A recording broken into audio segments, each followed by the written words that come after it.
दोस्तों गांव में रहने वाली एक गरीब घर की लड़की रहती है और अपने घर को लीपने पोतने के लिए वो एक गांव के किनारे जाती है कच्ची मिट्टी लाने के लिए। और वहां पर दोस्तों जब वो नदी के किनारे पहुंचती है और जब वो नदी के किनारे पहुंचती है तो दोस्तों वहां पर जो नरम नरम मिट्टी रहती है शीतल जल में, तो उन्हीं में दोस्तों वो इतना मगन हो जाती है, इतना खुश हो जाती है देखने के बाद कि उसका मन होता है कि उसी मिट्टी से खेलने लगे और उसी में मतलब नदी में नहाने लगे। इस प्रकार दोस्तों जो वो तालाब के खूब अच्छा पानी भी रहता है, तो वो उसका मन होता है नहाने के लिए।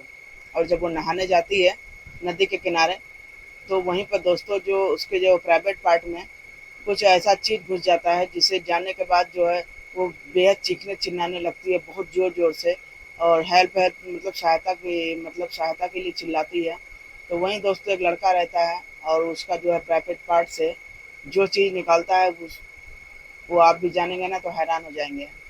और उसके बाद दोस्तों उन दोनों के बीच ऐसा कुछ होता है ना कि आप लोग लास्ट तक बने रहिएगा, तभी आपको पता चलेगा और मिस करके नहीं देखिएगा। और कहने का मतलब ये है, ये छोटा सा ब्लॉग है ना, कुछ सीखने के पर्पज से बहुत ही इंटरेस्टिंग है दोस्तों। इसमें लास्ट में ऐसा सबक मतलब मिलने वाला है कि हर हर इंसान के लिए है। तो दोस्तों चलिए देर न करते हुए इस ब्लॉग को आगे बढ़ाते हैं। तो दोस्तों ये मध्य प्रदेश का रायसेन जिला पड़ता है, वहीं का दोस्तों ये सच्ची घटना पर आधारित ब्लॉग है। तो दोस्तों एक परिवार में 4 सदस्य रहते हैं। एक रहता है जिसका नाम महेंद्र सिंह रहता है, उसके 4 परिवार में उसकी बीवी रहती है, एक बेटा रहता है और एक लड़की रहती है जिसका नाम सुप्रिया रहता है। इस प्रकार दोस्तों बेहद गरीब घर से ये लोग बिलोंग करते थे और इन लोग का मट्टी का छोटा मोटा कारोबार था। मट्टी का थोड़ा मोड़ा इनके पिताजी दिया वगैरह बना के अपना जीवन यापन करते थे। और इस प्रकार दोस्तों इनके घर गैस की भी सुविधा नहीं थी। तो अब ये इनकी मम्मी करती क्या थी, मट्टी से जो है चूल्हा उल्हा बना के अपना जीवन यापन करती थी, उसी पर थोड़ा सा लकड़ी उकड़ी जला के ये लोग का खाना वाना बनता था। तो इस प्रकार इनके घर में जो है एक दिन बरसात होती है। तो जब बरसात होती है तो जो चूल्हा बाहर में रहता है वो बिल्कुल गल जाता है, मट्टी का चीज होता ही तो गल जाता है। इस प्रकार दोस्तों उसकी माँ बोलती है अपनी बेटी से कि ऐसा कर बेटी, जाके नदी किनारे जो है कुछ गीला मट्टी हो तो ले आ, उसको उसी से हम लोग चूल्हा बनाते हैं, नहीं तो खाना किस पे बनेगा। और इस प्रकार दोस्तों उसकी लड़की करती क्या है, अपनी माँ का कहना मानते हुए वो तालाब के किनारे चली जाती है। और उधर उसके पिता करते क्या है, जो थोड़ी मोड़ी घर में मिट्टी रहती है उससे वो अपना दिया वगैरह बनाते हैं, लड़का भी उन्हीं में सपोर्ट करता है, माँ बेचारी घर का काम करती है। इस प्रकार लड़की जो है तालाब के किनारे पहुंच जाती है और तालाब के किनारे से जो है मिट्टी लाने के लिए जाती है। तो दोस्तों वहाँ जो तालाब के किनारे जब जाती है तो वहाँ देखती है खूब बढ़िया सा हवा चल रही थी, ठंडी ठंडी।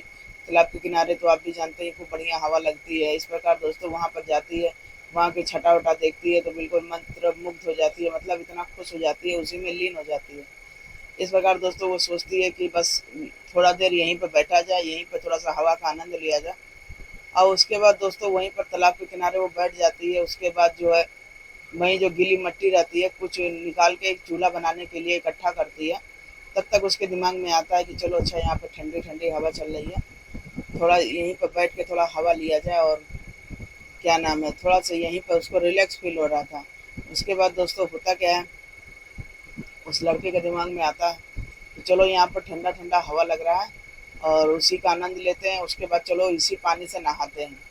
तब दोस्तों वो जो लड़की जो है करती क्या है, पानी में जैसे ही कूदती है नहाने के लिए तो उसको कुछ अंदर जो है कुछ चलने का आभास होता है। त्वचा पर जानते हैं कोई चीज़ चलता है तो आभास होने लगता है। इस प्रकार दोस्तों उस लड़की को भी लग रहा था कि उसके प्राइवेट पार्ट में कुछ अजीब सी कुछ चल मतलब जाने का उसको आभास हो रहा था, कुछ घुस रहा था।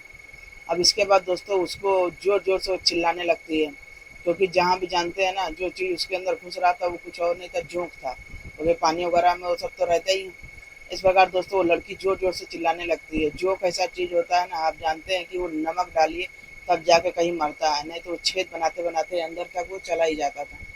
इस प्रकार दोस्तों वो लड़की जो है जोर जोर से चिल्लाने लगती है, बचाओ बचाओ। जब वहाँ कोई है तब तो बचाएगा।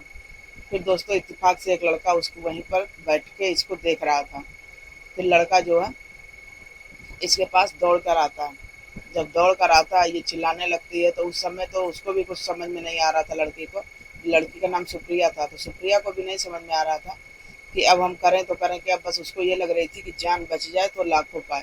इसके बाद दोस्तों वो जो लड़का रहता है वो देर न करते हुए सुप्रिया का जो है सलवार के अंदर से प्राइवेट पार्ट निकालता है। वो भी शर्म लिहाज नहीं करता है, क्योंकि उस समय अगर आदमी कोई संकट में आकर सोचेगा तो उसकी जान ही चली जाएगी। इस प्रकार दोस्तों जो लड़का रहता है उसका नाम विकास रहता है। तो जो विकास रहता है उस औरत लड़की के प्राइवेट पार्ट के अंदर से जोक निकालता है। अब उसके बाद निकलने के बाद वो लड़की जो है बिल्कुल शर्मसार हो जाती है। अब उसके बाद जो लड़की जो पूछती है उस लड़के से कि ऐसा है, तुम अचानक कैसे आई, यहाँ तो कोई दिख नहीं रहा था। तब वो लड़का बोलता है कि ऐसा है, जब जब तुम आज जहाँ जाती हो तुम्हारे ही पीछे पीछे मैं जाता हूँ, क्योंकि मैं तुमसे बेहद प्यार करता हूँ, इसलिए मैं तुम्हारा पीछा करता हूँ। तुमको ये आभास नहीं है ना, तुम जान सकती हो। इसके बाद दोस्तों सुप्रिया कहती क्या है, क्योंकि उसकी वो सहायता किया था ऑलरेडी, उसकी मेहरबान थी। इसके बाद दोस्तों वो कहती है मैं तो तुम्हें कभी देखी नहीं। तो वो बोलता है कि ऐसा तुम मुझे देखोगी कैसे, मैं तो तुम्हारा पीछा करता हूँ, तुम हमें देख ही नहीं सकती हो। और इसी प्रकार दोस्तों वो कहने लगी चलो अच्छा, कम से कम तुम मेरे साथ साया की तन के घूम रहे थे, तो आज जो तुमने मेरी जान बचाई है तुम्हारे वजह से बची है, तुम्हारा ये एहसान हम जिंदगी भर नहीं भूलेंगे। इस प्रकार दोस्तों दोनों जो रहते हैं एक दूसरे का शुक्रिया अदा करते हैं। और उसके बाद जो विकास रहता है उससे प्यार का इजहार करता है और बोलता है कि मैं तुमसे बेइंतहा प्यार करता हूँ। इस प्रकार दोस्तों जो सुप्रिया रहती है वो भी उसका प्यार को देखने के बाद उसी पर अपना समर्पण कर देती है। वो भी बोलने लगती है कि हाँ अच्छा है, मैं भी तुमसे बेहद प्यार करती हूँ, तुम तो ऐसा काम कर दिए कि मैं तो तुमसे प्यार करे बगैर रह ही नहीं सकती। इस प्रकार दोस्तों दोनों जो रहते हैं, दोनों जो है बगल में ही उधर ही एक तो कुटिया थी, वहीं पर जाते हैं, कुछ समय व्यतीत करते हैं। ऐसे करते करते शाम हो जाती है, और जब शाम हो जाती है तो दोनों का मन होता है तो फिर एक दूसरे के साथ संबंध बनाते हैं। और संबंध बनाते बनाते दोस्तों वहाँ पर शाम हो जाती है। अब जाहिर सी बात है, जिसके घर के बच्चे कहीं बाहर होंगे तो माँ बाप तो चिंता करेंगे ही।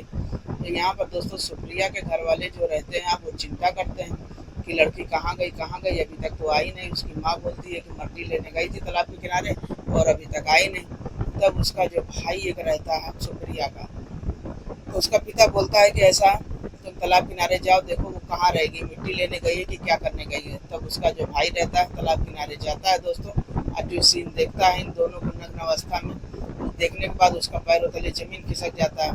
फिर उसका भाई जो वहाँ से चुपचाप घर चला जाता है। जब घर चला जाता है तो वहाँ पर जब जाता है तो पिता को अपने सब सच्चाई बताता है। अब दोस्तों जब उसका पिता सब सच्चाई जान जाता है तो उसके खून खौल उठता है और अपनी बीवी को चिल्लाने लगता है कि तुम कैसी माँ हो, तुमको ये सब नहीं पता है, बेटी सरेआम इज्जत उछाल रही है, हम लोग गरीब हैं तो क्या हुआ, तो क्या गरीब की इज्जत नहीं होती है। बहुत कुछ ऐसी बातें अपनी माँ को, अपनी औरत को सुनाता है। तो उसकी औरत बोलती है कि मुझे नहीं पता है कि वो क्या कांड करने जाती है, हम तो उसको मट्टी लेने भेज रहे थे, अब वो वहाँ जाके क्या करती है मुझे क्या पता। इस प्रकार दोस्तों जो है तब उसके पिताजी जो है गुस्से के लाल होकर वो और उसका बेटा साथ में जाते हैं और बेटा से कहते हैं चलो अच्छा पहचान करो कौन इंसान है। उसके बाद दोस्तों उसका बेटा जाता है तालाब के किनारे और वहीं पर जो है वो लड़का वहीं पर मौजूद रहता है। उसके बाद दोस्तों उस लड़के को ये लोग एक सेकंड देरी ना करते हुए उस लड़के को इतना मार मारते हैं, दोनों इतना मार मारते हैं उसके पिताजी और उसके भाई कि उसको अधमरा कर देते हैं। और जब अधमरा करके उसको जो वहीं पर गन्ने के खेत में फेंक कर वो लोग चले जाते हैं। और जब गन्ने के खेत में जब फेंक कर चले जाते हैं तो वो अधमरा हो जाता है। अब उसके घर वाले ढूंढने लगते हैं कि आखिर मेरा बेटा गया कहाँ। तो उनके घर वाले भी सोच रहे थे चलो हो सके तालाब किनारे गया हो ठंडी उंडी हवा खाने के लिए। उनके घर तो छानबीन होने लगती है। इस प्रकार दोस्तों कोई एक शख्स उधर ही जाता है सुबह शौच के लिए, तो वहीं देखता है कि वहीं पर जो विकास रहता है वो कहारने की उसकी आवाज़ आ रही थी। इतना शरीर में उसके तकलीफ था और इतना ये दोनों बाप बेटा उसको इतना मार दिए थे। और उसके बाद दोस्तों वो जाके फिर उसके माँ बाप विकास को हॉस्पिटल में एडमिट करवाते हैं। अब इधर जो लड़की के सुप्रिया के पिताजी थे वो अपनी बेटी को इतना मारते हैं कि तुम हमारी इज्जत सरेआम उछाल रही हो, तुम्हारे पास शर्म नहीं है, ये है वो, बहुत कुछ बोलते हैं। उसके बाद दोस्तों जो उधर विकास रहता है उसके माँ बाप का रो के बुरा हाल था कि कैसे क्या हुआ, उसको कुछ समझ में नहीं आ रहा था। लेकिन अब दोस्तों जब हॉस्पिटल में कोई चीज़ पहुँच जाता है तो पुलिस केस हो जाता है। तो उसके बाद जो विकास रहता है उसका पिता उसके बार पूछ रहा था पूरी सच्चाई बताओ बेटा, वो कसम वगैरह देता है। तब वो धीरे धीरे होश में आने के बाद जो है हल्का हल्का उसको होश भी रहता है, तो उसमें पूरी सच्चाई वो बताता है कि एक लड़की है उसे प्यार करते हैं, उसी के पिता ने और भाई ने मुझे मारा है। इसके बाद दोस्तों जो किसी के माँ बाप शांत होने वाले नहीं थे। उसके बाद जो विकास के पिताजी तुरंत पुलिस को बुलाते हैं। पुलिस जब आती है तो देर न करते हुए सुप्रिया के पिता को, उसके भाई को धरपकड़ करती है। जब पकड़ती है तो उसके बाद उसके पिताजी जो रहते हैं वो भी सोच नहीं सकते कि कैसे उनका दिमाग पलट गया और कैसे वो जाके उस लड़के को मारने लगे। जाहिर सी बात है, जब यहाँ उनकी लड़की उससे प्यार करती थी तो वो कुछ सोचना चाहिए, समझना चाहिए, ना कि उठ के किसी के लड़के को ऐसा मारना चाहिए कि वो आज जीवन और मृत्यु के बीच में झेल रहा हो। तो दोस्तों यहाँ पर जो विकास रहता है वो दोस्तों इतना सीरियस हो जाता है, ठीक हो जाता है, फिर जानते ही है ना कि धीरे धीरे बहुत सारी गतिविधियाँ शरीर में होती हैं। इस प्रकार दोस्तों वो जो लड़का विकास रहता है वो धीरे धीरे जो है बिल्कुल सीरियस हो जाता है। इस प्रकार दोस्तों 1 मिनट के बाद डॉक्टर उसको जवाब दे देते हैं और इस प्रकार किसी का जवान बेटा किसी के हाथ से निकल जाता है और बिना गलती के। दोस्तों प्यार करना कोई गलती नहीं होती है। अगर आदमी प्यार कर रहा है तो उसको अगर अपने आप को एक्सेप्ट कर रहा है तो बहुत अच्छी बात होती है। उसका सपोर्ट भी करना चाहिए, समझना भी चाहिए, ना कि दोस्तों आपा खो के उसको ऐसा मारना चाहिए कि वो अधमरा हो जाए और मरी जाए। इस प्रकार दोस्तों उसका लड़का हॉस्पिटल में ही दम तोड़ देता है। जब दम तोड़ देता है तो यहाँ पर जब सुप्रिया जानती है तो उसका रो के बुरा हाल हो जाता है। अपने पिता से बगावत करने लगती है कि आपने कैसे क्यों उसको मारा कि हमारा होने वाला पति जो है खत्म हो गया। इस प्रकार दोस्तों अब उसके पिताजी थे उसको भी अफसोस हो रहा था कि कहाँ से हमने जो है इतना उत्तेजित होकर आवास में आके जो है लड़के को मार दिया, वो जो उसकी हत्या हो गई। इस प्रकार दोस्तों अब जो बाप बेटा थे बिना कुछ सोचे समझे जो है किसी के घर के चिराग को बुता देते हैं और महज कुछ सोचे बगैर। मेरे भाई तो बद दिमाग था, सुप्रिया के जो पिताजी थे वो तो दिमागदार थे, उनको तो सोचना चाहिए, लेकिन आदमी करता क्या है आवेश में आके बहुत काम में आके कुछ ऐसा गलत काम कर देता है जिसे उसे नहीं करना चाहिए। तो दोस्तों यहाँ पर जो छोटा सा ब्लॉग आप लोगों के साथ शेयर किए कुछ जानकारी के पर्पज से, आप लोग तो जान ही गए होंगे कि हमारा आज का जो ये ब्लॉग था किस टॉपिक पर था।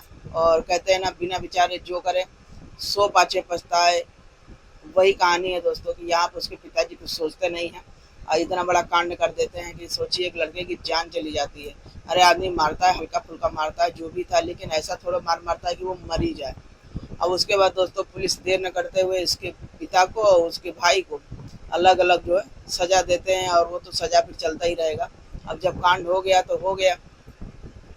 अब उसके बाद दोस्तों यहाँ पर सुप्रिया जो गम के साए में डूब जाती है, कहीं ना कहीं उसको बेइंतहा प्यार विकास से हो गया था। अब उसके बाद दोस्तों होता क्या है, अब किसी के सहारे जो आदमी रुक तो सकता नहीं, फिर जीवन चलता ही रहता है। तो दोस्तों जो होगा सो अब तो आगे होगा ही, लेकिन कांड तो जो हो गया, इधर एक बाप बेटा जो घर से चले गए, इधर सूना हो गया, उधर उसका बेटा चला गया। तो दोस्तों कहते हैं ना कोई भी काम करना चाहिए सोच विचार के करना चाहिए। तो चलिए दोस्तों इस ब्लॉग को सुनाने का मकसद किसी को मन को आघात नहीं पहुंचाना था, चोट नहीं पहुंचाना था, बस आपको जागरूक करना था कि सावधान रहें, सतर्क रहें, जो भी काम करें दोस्तों सोच समझ कर करें। तो चलिए हमारा ब्लॉग अच्छा लगा हो तो इसको सब्सक्राइब करें, लाइक करें, कमेंट करें और हमारे चैनल को भी सब्सक्राइब करें। तो चलिए मिलते हैं फिर अगले ब्लॉग में, जब तक के लिए बाय बाय।